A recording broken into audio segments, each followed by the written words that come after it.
Assalamualaikum warahmatullahi wabarakatuh. Bagaimana kabar kalian hari ini anak-anak? Alhamdulillah, semoga kita senantiasa dalam keadaan sehat walafiat. Amin. Anak-anakku yang sholih dan sholihah, di video kali ini Bu Tifal akan membahas mengenai latihan soal penilaian akhir semester Gasal yang ada pada buku LKS Hikmah, mata pelajaran Pendidikan Agama Islam dan Budi Pekerti kelas 6 SD. Tapi sebelum lanjut videonya, jangan lupa subscribe, like, dan share video ini ya. Terima kasih. Anak-anakku yang sholih dan sholihah, marilah kita awali pembelajaran kali ini dengan membaca basmalah bersama-sama. Bismillahirrahmanirrahim. Nomor 1. Surat Al-Kafirun menempati urutan surat yang ke ... dalam Al-Quran. A. 109, B. 110, C. 111, D. 112. Yang mana jawabannya? Iya, yang A. 109. Yang B. 110 itu surat An-Nasr. Yang C. 111 surat Al-Lahab. Yang D. 112 surat Al-Ikhlas. Nomor 2. Wala ana abidum ma'abattum. Arti yang tepat dari ayat di atas adalah A. Untukmu agamamu dan untukku agamaku. B. Aku tidak akan menyembah apa yang kamu sembah. C. Dan aku tidak pernah menjadi penyembah apa yang kamu sembah. D. Dan kamu tidak pernah pula menjadi penyembah apa yang aku sembah. Yang mana jawabannya? Iya, jawabannya yang C. Dan aku tidak pernah menjadi penyembah apa yang kamu sembah. Itu termasuk dalam Quran Surat Al-Kafirun ayat keempat. Nomor 3. Wala ana abidum ma'abattum. Lanjutan dari ayat di atas adalah A. Lakum dinukum waliyadin. B. Wala antum abiduna ma'abud. C. Qul ya ayyuhal kafirun. D. La a'budu ma ta'budun. Jawabannya yang mana? Iya, jawabannya yang B. Wala antum abiduna ma a'bud. Nomor 4. Al-Quran merupakan pedoman hidup yang harus kita laksanakan dalam kehidupan sehari-hari. Sikap yang merupakan pengamalan Quran Surat Al-Kafirun adalah A. Empati, B. Simpati, C. Toleransi, D. Dermawan. Ya, jawaban yang tepat adalah C. Toleransi. Jadi, dari Quran Surat Al-Kafirun ini, kita belajar bagaimana saling menghargai terhadap sesama, meskipun beda keyakinan atau beda agama. Nomor 5. Wala ana abidum ma'abattum. Pada lafal yang bergaris bawah pada ayat tersebut terdapat hukum bacaan ... Ada hukum bacaan apa di situ? Ya, di situ ada hukum bacaan idgham bi gunnah. Kenapa demikian? Karena huruf dal tersebut berharokat dhammah tanwin lalu bertemu dengan huruf mim. Nah, pengertian dari idgham bi gunnah itu sendiri adalah apabila ada nun mati atau tanwin bertemu dengan salah satu dari huruf ya, nun, mim, dan wawu. Cara membacanya adalah dengan didengungkan selama 2 harokat. Nomor 6. Peristiwa orang-orang kafir Mekah meminta Rasulullah SAW bertukar ibadah secara bergantian adalah asbabun nuzul dari surat ... Surat apa? Iya, surat Al-Kafirun. Jadi salah satu penyebab turunnya Quran surat Al-Kafirun itu dulu pada saat Rasulullah SAW berdakwah, para pembesar kaum kafir Quraisy pernah mengajak Rasulullah beserta para sahabat Nabi untuk menyembah apa yang mereka sembah selama 1 tahun. Kemudian 1 tahun berikutnya mereka juga akan menyembah Allah Subhanahu wa Ta'ala. Itu adalah kesepakatan yang ditawarkan oleh kaum kafir Quraisy. Lalu turunlah Quran surat Al-Kafirun yang menyatakan bahwa lakum dinukum waliyadin, untukmu agamamu, untukku agamaku. Jadi tukar-menukar keyakinan atau dalam hal beragama itu tidak diperbolehkan. Nomor 7. Apakah arti Al-Kafirun yang terdapat pada ayat Qul ya ayyuhal kafirun? Artinya apa? Mudah ya? Arti dari Al-Kafirun adalah orang-orang kafir. Nomor 8. Bagaimana sikapmu apabila diajak beribadah oleh temanmu yang beragama lain? Gimana coba sikap kalian?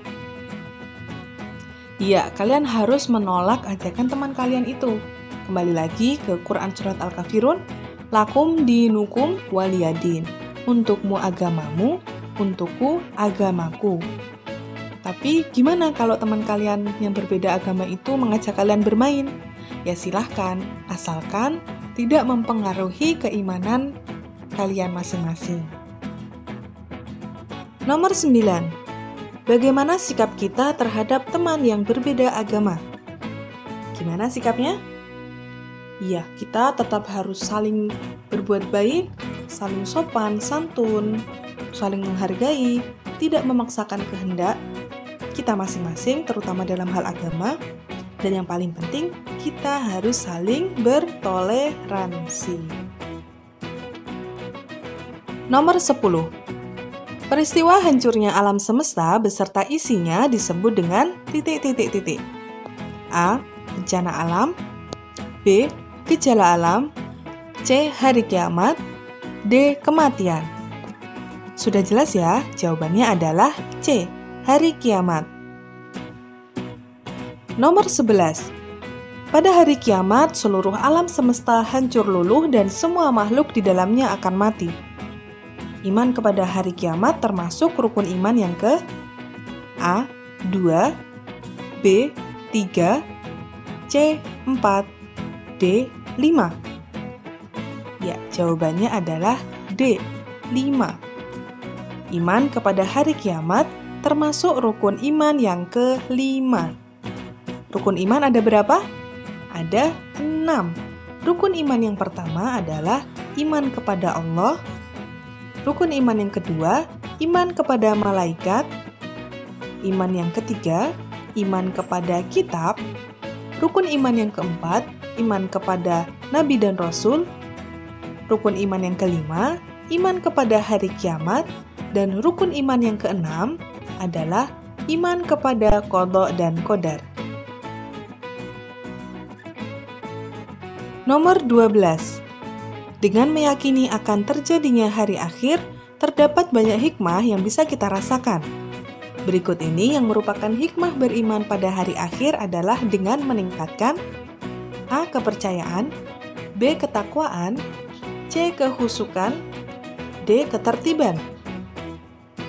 Ya, jawabannya adalah meningkatkan B. Ketakwaan. Nomor 13. Di antara tanda-tanda besar datangnya hari kiamat adalah A. Fitnah muncul di mana-mana. B. Matahari terbit dari barat. C. Ilmu agama dianggap tidak penting. D. Jumlah wanita lebih banyak daripada pria. Jawabannya yang mana? Iya, jawabannya yang B. Matahari terbit dari barat. Pilihan jawaban A, C, dan D adalah tanda-tanda kiamat kecil, bukan kiamat besar. Nomor 14. Hari dibangkitkannya manusia dari alam kubur disebut sebagai yaumul ... Jawabannya apa? Iya, jawabannya adalah yaumul ba'ats.